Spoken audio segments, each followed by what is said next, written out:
Welcome to Beyond Measure, and yes, we're using a Mac today. First, we're going to yourbeyondmeasure.com and clicking on the Mojo Challenge. This is a sketch challenge, and they have a different one each and every Monday to help get your craft mojo going on. So to get ready for our challenge, we are in Make the Cut software. Click on Basic Shapes, grab a circle and a square and a little arrow.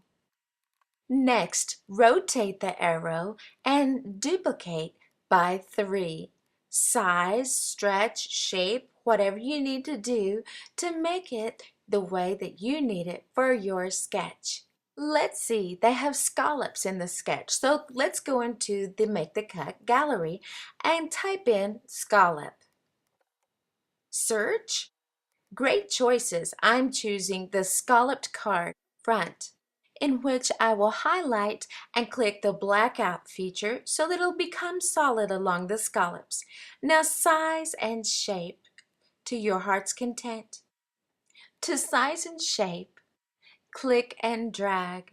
Remember, if you make a mistake, it's okay because there is a redo button at the top, or undo, I guess it's called. There are quite a few layers on this card sketch, so I'll need to get the proportions correct. Let's see how this sentiment will work on top of the little banner part. Highlight all of your arrow banner little flaps and size. Then place onto the square where it belongs.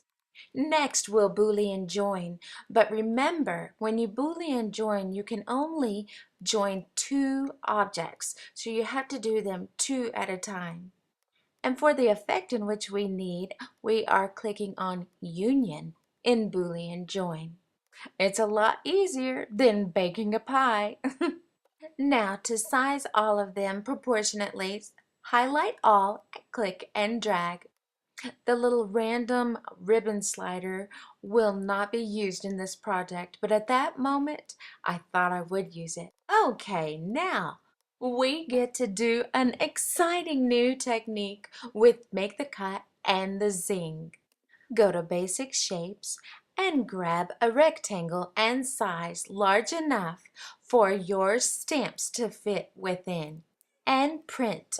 Woohoo! This is the Verve stamp set called No Matter What, and I'm using some archival ink in black, placing the stamps on a Crafter's Companion rock-a-block. And this designer paper is from Tim Holtz. It's his seasonal stack. I scanned that into my computer, and next we'll bring it in to Make the Cut through the pixel trace, manipulating the different toggles and numbers until you get a relatively clean trace. Be sure to black out. I believe I used about 122 for the threshold. Resample times 2. Select all of the heart shapes and place on their own little page. And this is Sandy's fabulous Williams McJosselet method video tutorial in which I am somewhat demonstrating in this. Sandy's video is an awesome detailed video. So you see the rectangle that we print on our paper? In a nutshell, this enables us to line up the laser to enable Make the Cut and the Zing to cut out our stamped images and cut the rest of your card. And this is the We Are Memory Keepers So Easy kit. I'm just going to pierce the outside edges of this piece of paper. Now, using the tonic distressing tool, I'm going around one of my mats. Woohoo! We get to use our Verve stamps again. How exciting! This is the No Matter What stamp set. I am placing them on the sentiment label. And the lips are from K. Andrew Designs. It's Valentine's Day 2012 collection. Press the rocket block from Crafter's Companion over your stamps. Ink up with some Versamark clear embossing ink, first swiping your sentiment card with an embossing buddy and stamp, then sprinkle with some clear embossing powder by Ranger using your heated tool to melt the embossing powder, creating a sheen. And now we'll use our Distress ink by Tim Holtz to ink over the entire surface. This color is black soot. Mist the corner of your cloth with water and wipe away the excess ink.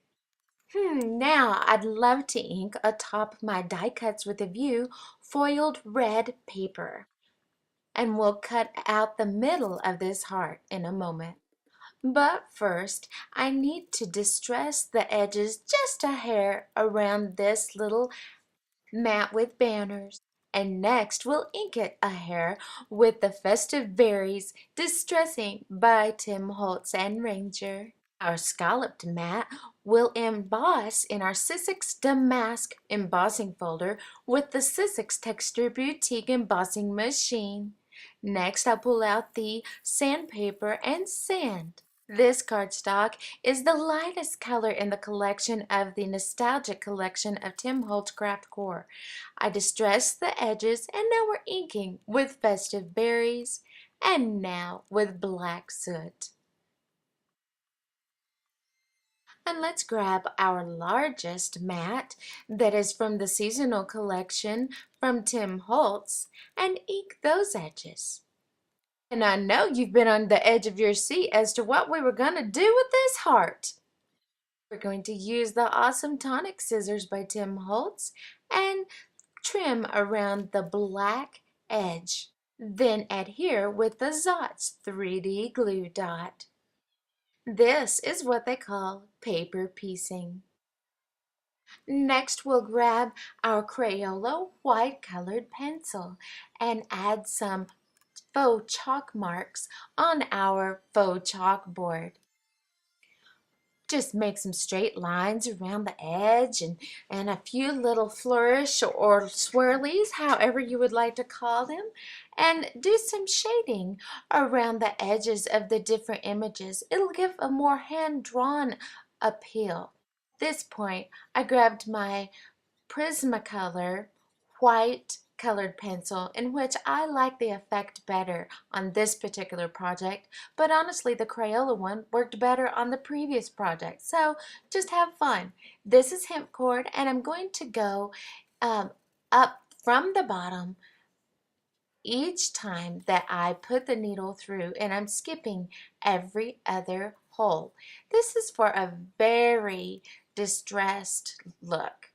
And now we're adhering the chalkboard to the mat with our pink ATG gun by Scotch. And now we're using our Scotch ATG gun to adhere the banner mat to our other mat. Now this is a double-sided sticky tape from Oriental Trading. And we're going to do something a little fun with it. Oopsie! You see my mistakes. Well, really, I changed my mind in the midst of things. I decided that I needed a little bit of dimension, so we put some foam tape on the back. Now I use the great We Are Memory Keepers Big Bite to punch 4 holes, one in each corner of this mat. Now I'm placing 4 brads inside the holes and inked around the edges. Now place your mat that had the foam tape on the back onto the other mat and sprinkle your double-sided tape with red Flower Soft to create a velvet ribbon effect. Fold your foundation and create 4 little bitty circles, some wire and a hot glue gun. Punch a hole in the middle of 2 of the circles.